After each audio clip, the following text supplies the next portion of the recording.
Hi மக்களே வணக்கம். இன்றைக்கி எபிசோடில் இந்த சோழனுக்கு எதுங்க தேவையில்லாத வேலை, ஏதோ நிலா பார்த்து சைட் அடிச்சோமா, ஜாலியாக அந்த அண்ணன் தம்பி கூட விளையாடணுமா அப்படின்னு இல்லாமல் சும்மா அந்த காயத்ரி கிட்ட தேவையில்லாத பேசி அந்த பொண்ணோட மனசை மாற்றிருக்காரு. இந்த பொண்ணும் மனசு தாங்காமல் என்ன பண்ணியிருக்கா, நேராக சோழ வீட்டுக்கே வந்துடுறா. எல்லாரும் ஆச்சரியமாக பார்க்குறாங்க.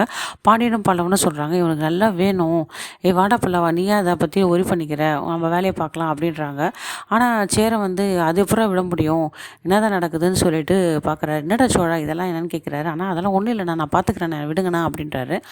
இருந்தாலுமே அந்த பொண்ணு ரொம்ப அழுதுகிட்டே இருக்கா. அந்த பொண்ணை சோழன் எவ்வளோ சமாதானப்படுத்துறாரு. இல்லைக்கா ஐயோ நான் உங்கள்கிட்ட அது மாதிரிலாம் பேசலை, நீ தான் தப்பாக புரிஞ்சுக்கிட்ட அப்படின்றாரு. இல்லை நீங்கள் பொய் சொல்கிறீங்க, நல்லா தான் என்கிட்ட பேசிகிட்டு இருந்தீங்க, இப்போ தான் 2-3 நாளாக சுவிட்ச் ஆஃப் பண்ணிட்டீங்க, நான் உங்களை லவ் பண்ணுறேன் அப்படின்றா.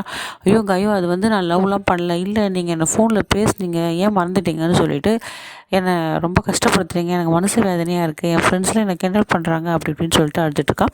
இதை பார்த்து நம்ம சேரனை என்ன நடக்குதுங்க, ஒன்றுமே புரியலையன்றாரு. அம்மா நான் சொல்கிறது கேளுமா, அந்த சிவனுக்கு கல்யாணம் ஆகி 7 மாதம் ஆகுதுமா, ஒய்ஃப் வீட்டில் தான் இருக்காங்க, இவன் ஏதோ தெரியாமல் பேசியிருக்காம்மா ஃப்ரெண்ட்லி, அதை பற்றிலாம் எதுவும் வருத்தப்படாதம்மான்னு அப்படின்னு சொல்கிறாரு. என்னது கல்யாணம் ஆகிடுச்சா, இவர் என்கிட்ட எதுவுமே சொல்லலையேன்னு சொல்லிட்டு ஒன்று அழுதுட்டுருக்காங்க. சோழன் விடு நான் பார்த்துக்கலான்றாரு. அது ரொம்ப தப்புங்க. இது தேங்காய் உடைச்ச மாதிரி ஷேரன் சொல்லிடுறாரு, கல்யாணம் ஆகிடுச்சுமா, ஏதோ தப்பாக பேசிட்டான், மன்னிச்சிட்டு, நீ எதுவும் மனசில் எதுவும் வச்சுக்காதம்மா, வருத்தப்படாதம்மா அவனுக்கு. ஆனால் அந்த காயத்ரி சமாதானம் ஆகிற மாதிரி இல்லை. இருந்தாலும் அந்த பொண்ணுக்கிட்ட பக்குவமாக பேசி சேரை வழி அனுப்புகிறாரு. காயும் கோவிச்சிட்டு போயிடுறா. உடனே சேரை என்ன பண்ணுறா, ஐயோ இந்த பொண்ணு தனியாக போயிட்டு விபரீதமாக எதனா பண்ணிக்கினா மொத்த பழிப்பாகவும் உன்னதாண்டா சேரும் சோழா, ஏன்டா அது உனக்கு தேவையில்லாத வேலை, நீ நிலா வெறுப்பு எதுன்னு சொல்லிட்டு ஏன்டா இந்த தப்பெல்லாம் பண்ணிகிட்ருக்கேன், எனக்கு கொஞ்சமே பிடிக்கலடா அப்படின்னு சொல்லிட்டு ரொம்ப திட்டிடுறாரு. இதில் பாண்டியனும் ஒதுங்கிடுறாரு. பல்லவனும் அப்பா நல்லா ஜாலி, நல்லா வேணும் அப்படின்னு சொல்லிட்டு ஒதுங்கிடுறாங்க.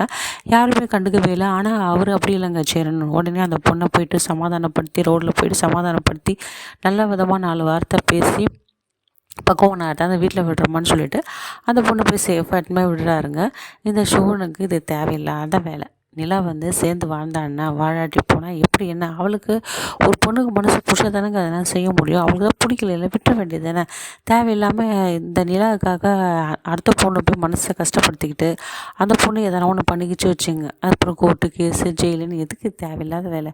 இந்த வேலை இந்த சோழன் பண்ணிகிட்ருக்காரு. ஆனால் சேரன் தாங்க கிரேட்டு. ஒரு அண்ணனா, ஒரு தகப்பனா எல்லா வேலையும் அவர் பண்ணிகிட்ருக்காரு.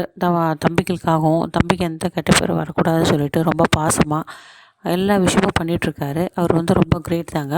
என்னதான் நம்ம சோழன் சீரியலில் ஹீரோவாக இருந்தாலும் மாஸ் ஹீரோன்றது சேரன். இந்த வீடியோ உங்களுக்கு பிடிச்சிருந்தா லைக் அண்ட் ஷேர், கமெண்ட் பண்ணுங்கள். வீடியோவை ஸ்கிப் பண்ண பாருங்கள் மக்களே. கமெண்ட் பாக்ஸில் உங்கள் கருத்துக்களை பதிவு பண்ணுங்கள். நன்றி, வணக்கம்.